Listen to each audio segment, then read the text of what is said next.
Hey, what's up mga ka-idol today? So may panibago akong tutorial na i-share sa inyo at gagawa tayo ng realistic video or gagawa tayo ng cinematic video.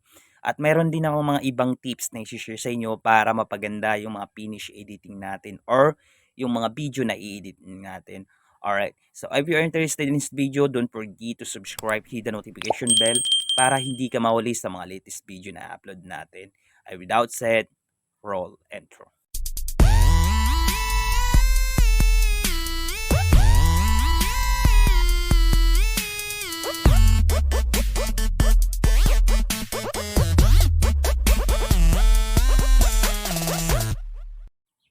Alright, so all you need to do mga idol, which is download nyo muna itong apps kung hindi pa kayo nakakapag-download. So libre lang yan, may download sa Play Store. Alright, so dapat dito mga idol, meron na kayong mga idea or na-captured na mga video katulad ng mga nature before natin i-import dito sa BN Apps. Alright, so pagkatapos nyo ma-download nitong BN Apps mga idol, so itap lang natin para makita nyo yung interface at ituturo ko sa inyo at papakita ko sa inyo kung paano mag-add ng clip. At isa sa mga nagustuhan ko sa features ng app na ito ay yung pag-import ng clip dito dahil wala ng hazardmatic agad na na-import siya. At wag nyong i-skip yung video para hindi nyo ma-miss yung mga parts na gagawin natin. At meron din akong i-share sa inyong filter o load at i-share ko yan sa inyo at i-download nyo lang yan sa Chrome at ilalagay ko sa description ng video. Alright. So, ituturo ko sa inyo kung paano mag-import ng mga clip dito. So, itap natin itong plus icon nasa right corner. At itap nyo itong new project para makapag-import tayo ng mga stock video na na-capture nyo. Alright. So, may ready na ako dito mga stock video na kung saan import natin yan. So, meron akong 28 second and then 25 seconds and 54 seconds and 44. So dito mga idol, hindi muna na natin gagalawin yung mga video or hindi natin i-color grading. Ang first steps na gagawin natin dito, so ika-cut natin yung mga video and lalagyan natin siya ng animation. Alright. So ito yung first step na gagawin natin. So meron na akong previous video nito nung last year pa. So dati dito ako nag-i-import sa second layer. So dito mga idol, so dito na tayo mag-i-edit. So sunod-sunod na yan, alright? At ituturo ko maya sa inyo kung paano mag-apply dito ng filter at mag-import ng filter sa BN. So nasa description ng video at i-download nyo at madadirect kayo sa Google Chrome. Okay, lalagay ko yan sa Google Drive, alright? So dito mga idol, so tansyahin nyo lang yung saan nyo gustong i-cut yung video para lalagyan natin yan ng animation. Alright. So katulad niya mga idol. So kung ipi-play natin ganyan, so wala pang yung manipulation na mangyayari dyan. So ginagawa natin ito mga idol para magmukhang realistic at magiging maganda yung finished product ng editing natin dito mga idol. So sunod-sunod na yan. So before yan magsisimula tayo naman. So pwede nyo siyang lagyan yan. So i-back lang natin para masundan yung. Unang-una yung gagawin mga idol, nakikita nyo yung parang plus na icon na puti. So lalagyan natin siya ng black. And as you can see. At pwede nyo yung adjust yung duration kung anong pwede nyo siyang i-customize kung gaano katagal or yung starting ng video kung gaano ba katagal yung gusto nyo siyang i-play. So ganyan. Para magmukhang realistic. Alright. So dito mga idol, so wala pa tayong ginagalaw. So hindi pa tayo magko-color grading at hindi pa tayo maglalagay ng filter. So sunod-sunod na yung mga idol. So dito mga idol, magka-cut tayo. Ika-cut natin yan. And dito, so lalagyan din natin ng black. At pwede nyo rin siyang adjustan or customize natin. So sunod-sunod na yung mga idol.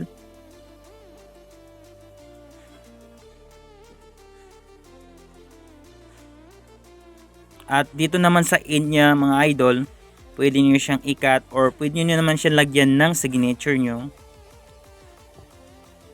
Alright. So lagyan natin siya ng black, yung end black niya. Wait lang.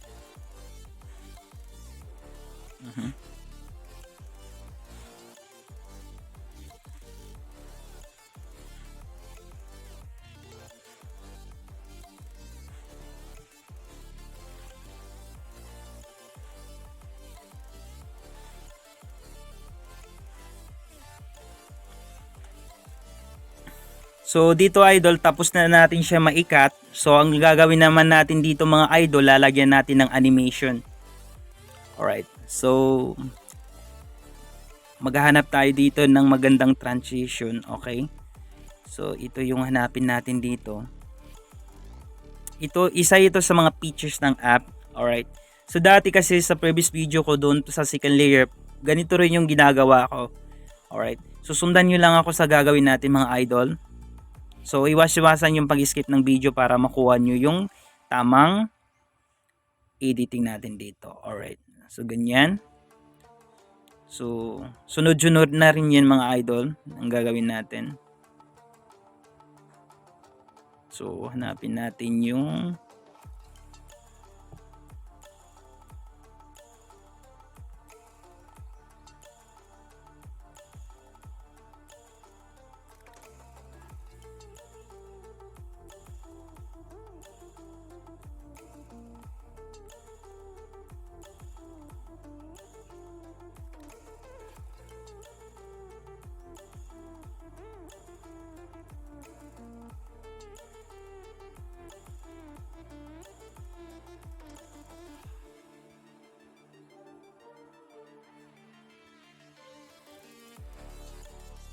So yun mga idol, tapos na natin siyang i-setup at nalagyan na natin siya ng mga animation. So dito naman mga idol, ang gagawin natin, mag-import tayo ng or maglalagay tayo ng filter.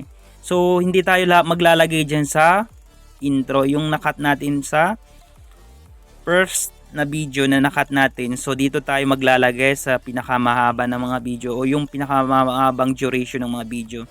Para yung animation katulad nito, so apply natin. So ito yung i-share ko sa inyo mga idol na preset or loot.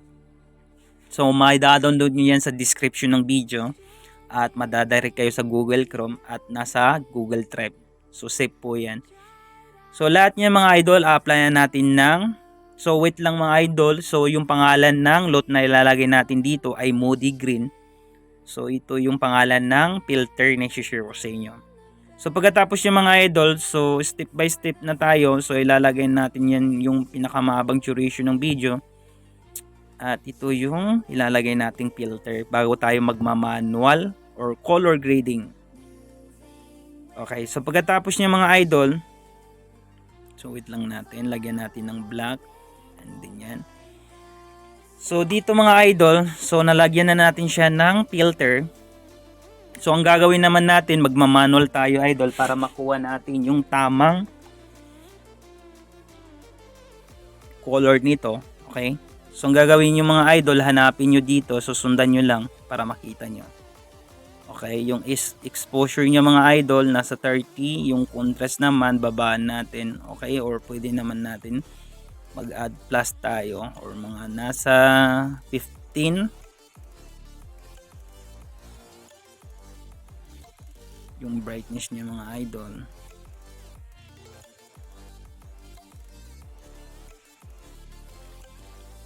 Negative 10 at yung saturation niya naman mga idol, ilagay natin siya sa mga 50 above.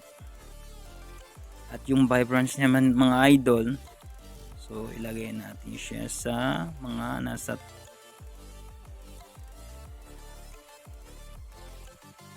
60. Okay.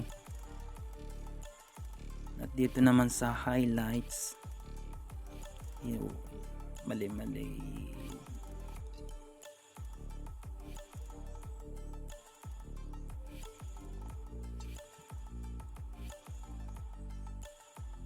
Shadow.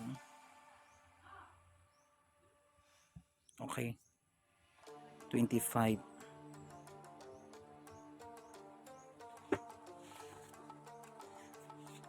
So, pwede nyo siyang i-adjust mga idol and then tap nyo itong, pagkatapos nyo siya may setup mga idol, pwede nyo na siyang i-apply sa lahat ng mga video. Alright. So, i-tap nyo itong double check para may add lahat sa mga clip.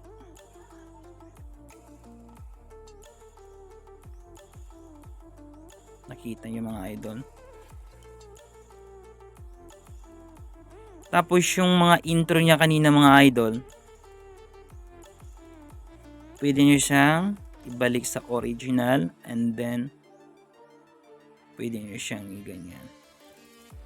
So yung pinaka basic na lang na i-share ko sa inyo mga idol, so pwede nyo siyang apply na ganun. So yung mga intro nyo na kanina, pwede nyo siyang ibalik. So ganun lang mga idol.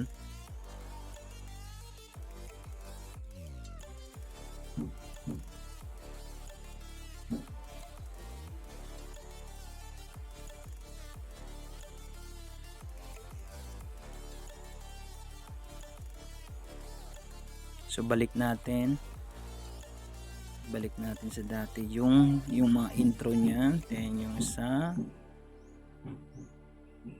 stock.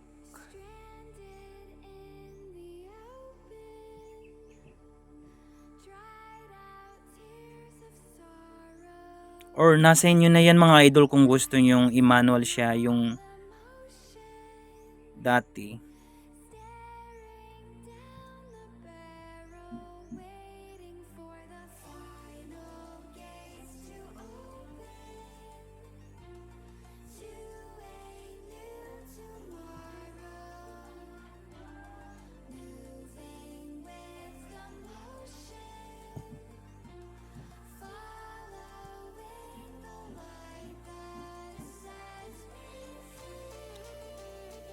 So yun mga idol, pagkatapos natin ma-apply yung load kanina, so natapos na natin i-color grading. Ang gagawin naman natin dito mga idol, maglalagay tayo ng size or frame ng video natin. Gagawin natin siyang cinematic, yung 21:9.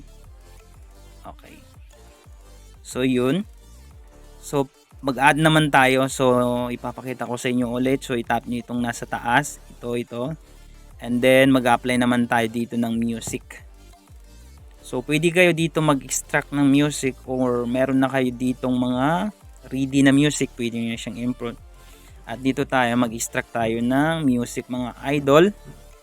Okay, hanapin natin yung ito, extract natin yung music nya, then import natin dito sa video natin. Alright, so choose, then check natin, and ayun. And as you can see, piplay na natin mga idol, at ito na yung finish editing natin sa realistic video or cinematic video. And enjoy watching.